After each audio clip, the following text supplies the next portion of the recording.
दोस्तों, इस वीडियो में आपका स्वागत है। अब तक हमने सीखा कि परिमेय संख्याएं योग, व्यवकलन और गुणन के अंतर्गत समृद्ध है। क्या ऐसा भाग में भी होता है?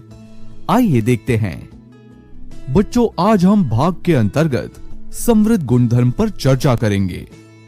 अब हम दो संख्याएं 15 और 20 का भाग करके देखते हैं। बताओ, क्या उत्तर आया?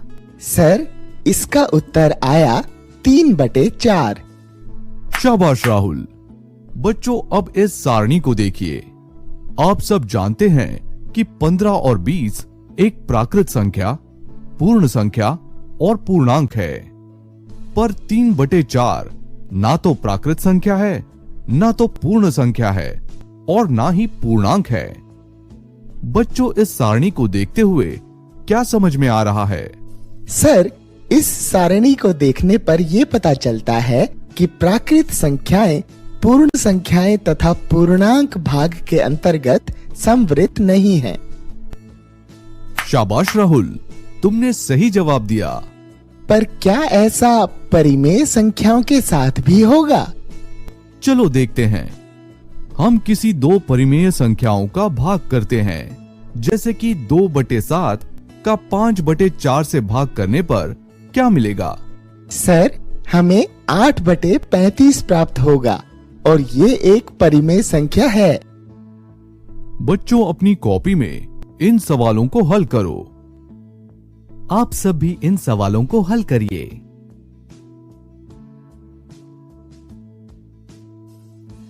आशा करते हैं कि आपका उत्तर एक परिमेय संख्या आई होगी।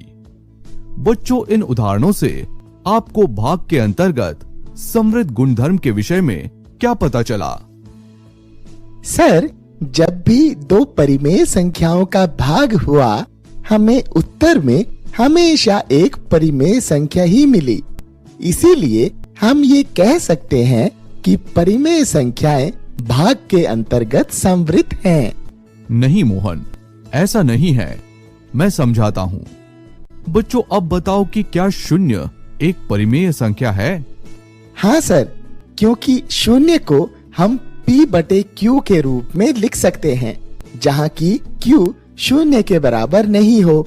q कोई भी संख्या हो सकती है, जैसे कि 2।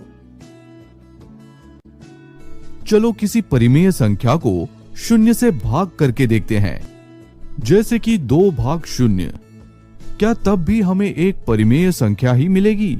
2/0 को हम 2/0 भी लिख सकते हैं, जो कि अपरिभाषित यानी नॉट डिफाइंड होता है। सही जवाब मोहन। इससे क्या पता चला? सर, इसका मतलब कि ये जरूरी नहीं कि परिमेय संख्याओं का भाग करने पर परिमेय संख्या ही मिले। सर, तब तो परिमेय संख्याएं भाग के अंतर्गत समवृत्त नहीं हुई। हाँ बच्चों, परिमेय संख्याएं भाग के अंतर्गत समवृत्त नहीं है। पर यदि हम 0 को शामिल ना करें, तो दूसरी सभी परिमेय संख्याओं का समूह भाग के अंतर्गत समवृत्त है। बच्चों, अब तक हमने सभी संक्रियों के लिए परिमेय संख्याओं के समृद्ध गुणधर्म को जाना और हमने देखा कि परिमेय संख्याएं योग, व्यवकलन तथा गुणन के अंतर्गत समृद्ध है, पर भाग के अंतर्गत समृद्ध नहीं है। इसी के साथ ये सत्र यहीं पर समाप्त होता है। धन्यवाद।